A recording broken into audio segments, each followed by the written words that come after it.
శుభకార్యాలకు పూజార్ల కోసం వెతుకుతున్నారా? పూజారీస్.com లో అతి తక్కువ ధరలకే పూజార్లను ముందే బుక్ చేసుకోండి. వెంటనే కాల్ చేయండి.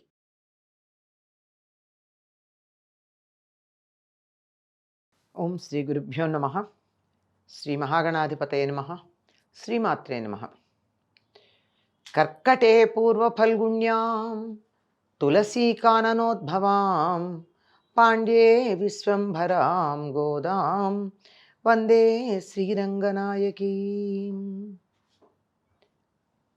నీళాతుంగస్తనగిరితటీ సుప్తముద్బోధ్య కృష్ణం పారార్జం స్వం శృతిశతశిరసిద్ధమధ్యాపయంతి స్వోచ్ఛిష్టాయాం సృజనిగళితం యాబలాత్కృత్య భుంక్తే గోదా తస్యై నమ ఇదమిదం భూయ ఏవాస్తు భూయః. శ్రీ భూనీలా సమేత గోదారంగనాథ స్వామినే నమః.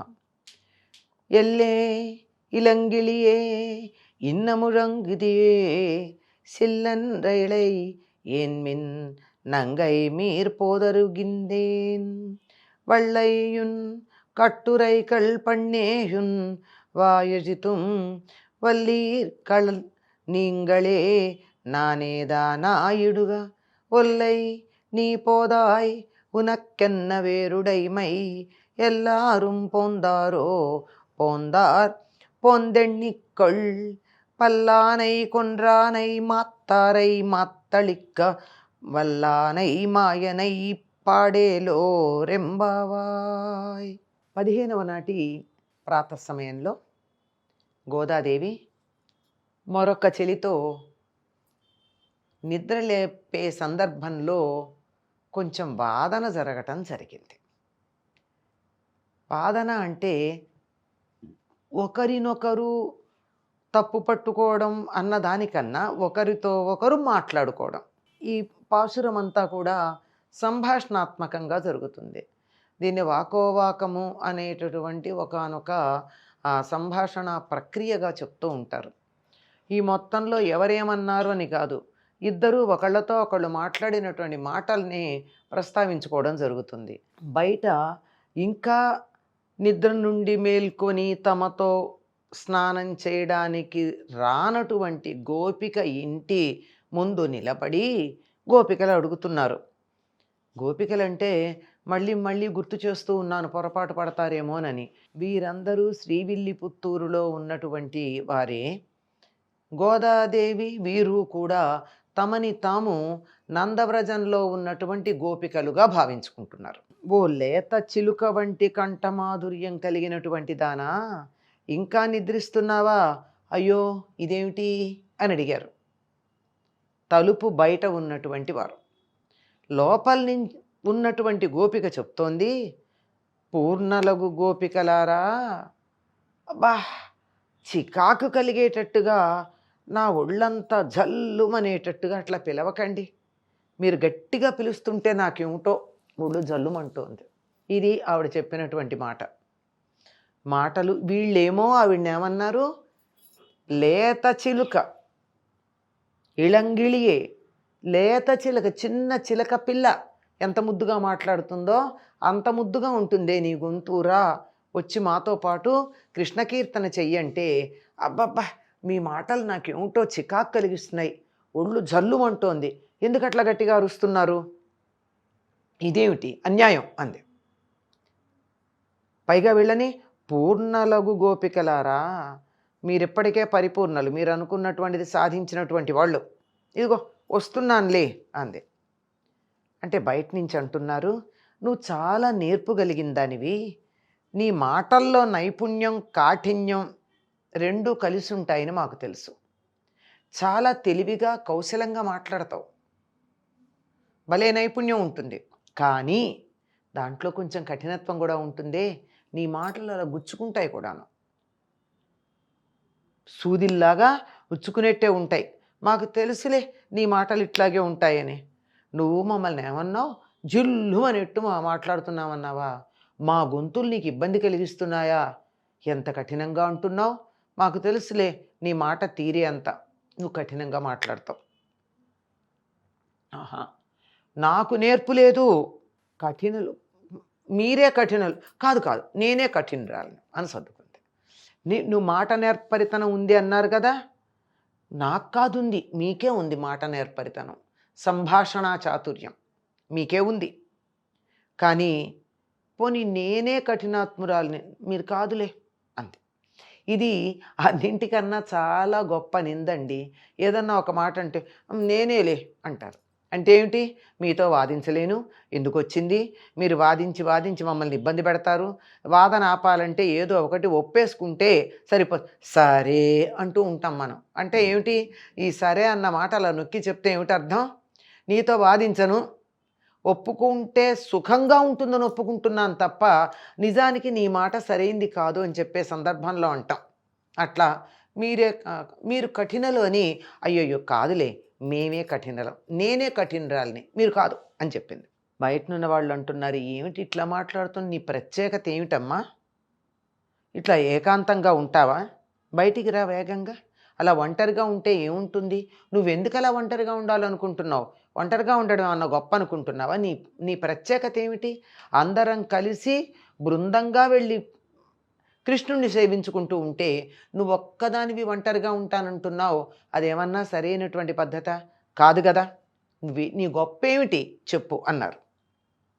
దానికి సమాధానం లేదు తను గొప్ప ఏమిటో చెప్పడానికి. అందుకే ఏమంటోంది, అందరూ వచ్చారా అంతే. ఇదండి చాలామందిలో మనకు కనపడే లక్షణం. 10 మందిని ఒక చోట కలుద్దామనుకుంటే కొంతమంది సమయానికి వస్తారు, కొంతమంది నిర్వహణ చెయ్యవలసినటువంటి వారు కొంచెం ముందు వస్తారు, కొద్దిమంది ఆలస్యంగా వస్తారు. పొరపాటున ఎప్పుడన్నా వాళ్ళు ముందొచ్చి ఇంకొకళ్ళు కొద్ది ఆలస్యంగా వస్తే, ఏం నాకు పని లేదా, మీకోసం నేను ఎదురు చూడాలా అంటారు. అంటే తమ ప్రత్యేకత చూపించుకోవడం కోసం ఆలస్యంగా వచ్చే లక్షణం కొంతమందికి ఉంటుంది. అటువంటి లక్షణం ఉన్నట్టుంది, అందుకని అందరూ వచ్చారా అని అడిగా. ఇది భక్తి మార్గంలో ఆధ్యాత్మిక సాధనలో పనికిరాని లక్షణం. ఇతరులతో పోలిక కానీ, అందరూ వచ్చాక తాను వెళ్ళాలనుకోవడం కానీ, అందరూ తన కోసం ఎదురు చూడాలనుకోవడం కానీ ఆధ్యాత్మిక సాధకులకి పనికిరాని లక్షణం. అనుకున్న సమయానికి తాను వెళ్ళాలి, ఇతరులతో పోలికేమిటి, ఇతరులు వచ్చాక వెళ్ళాలనుకోవడం ఏమిటి, ఇదంతా సరైన పద్ధతి కాదు కదా. సరే అందరూ వచ్చారా అంటే వీళ్ళకి కూడా కొద్ది కోపం వచ్చింది. వచ్చారని ఎందుకు చెప్పాలి, వచ్చి నువ్వే లెక్క పెట్టుకో, అందరూ వచ్చారా ఎవరన్నా తక్కువయ్యారా అన్నది. మేము చెప్తే నీకు నమ్మకం ఏమిటి, మేమందరం వచ్చాం బయటికి రా అంటే నువ్వు రాలా, అప్పుడు నువ్వే వచ్చి లెక్క పెట్టుకో, అందరూ వచ్చింది లేనిది మేము చెప్పాల్సిన పని లేదు అన్నారు. సర్లే నేను వచ్చాక ఏం చెయ్యాలి, ఇది కూడా లోపలే చెప్పడం, నేను వచ్చి ఏం చెయ్యాలి. ఇట్లాంటి వాళ్ళు మనకి అనేక మంది కనపడుతూ ఉంటారు. విద్యార్థులు కానీ, సాధకులు కానీ, భక్తులు కానీ, ఏదైనా ఒక కార్యక్రమంలో సామూహికంగా పాల్గొందాము అని ఒక నిర్ణయం తీసుకున్న సమూహంలో సభ్యులు కానీ, నేనేం చెయ్యాలి, మీరందరూ ఉన్నారు కదా, నా అవసరం ఏముందిలే, నేను వచ్చి చేసేదేముందిలే, నేను ఊరికే అక్కడ వచ్చి కూర్చోవడమే కదా, ఉత్సవ విగ్రహమే కదా అంటూ ఉంటారు. అట్లా కాదు, ఇది కూడని పద్ధతి. తెలియదా ఆ గోపికకి, తెలుసు, అయినా ఆ విధంగా అంటోంది. నేనేం చెయ్యాలి అంటే, వీళ్ళు అంత పోటీ పెట్టుకుంటే సాధకులు కారు కదా, భక్తులు కారు కదా, అందరినీ కలుపుకుపోదామనే గుణం ఉన్నవాళ్ళు కదా.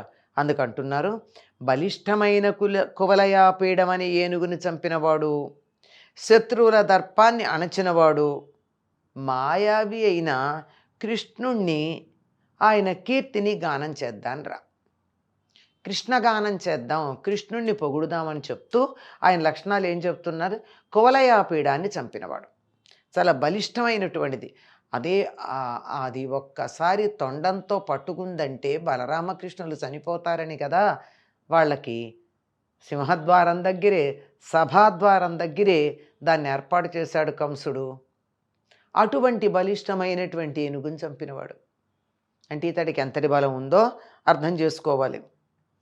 అంతేకాదు శత్రువుల యొక్క దర్పాన్ని పోగొట్టినవాడు. ఇదంతా ఒక ఎత్తు అయితే మాయావి. మాయావి అంటే ఇక్కడ మోసగాడని కాదు అర్థం, తను చేసే పనులలో ఉన్న రహస్యం ఎదుటివారికి తెలియకుండా చేసేవాడు. ఎట్లా చేశాడో అర్థం కాదు, అలా చేసేటటువంటి వాడు. అటువంటి కృష్ణుణ్ణి కీర్తించుదాం రమ్మని పిలిచారు. ఈ 15వ పాసురంతో చెలులను పిలవడం అనేటటువంటి కార్యక్రమం అయింది. అంటే 10 మంది 10 లక్షణాలు కలిగినటువంటి వారు ఎవరో ఒకళ్ళు భుజం తట్టి ప్రోత్సహించి లాక్కుని వెడితే తప్ప సాధనకి రారు. భక్తి మార్గంలో ప్రవేశించరు. ప్రవేశించాక కూడా ఎక్కడికక్కడ వెనకాడుతూ ఉంటారు, కలిసి రారు.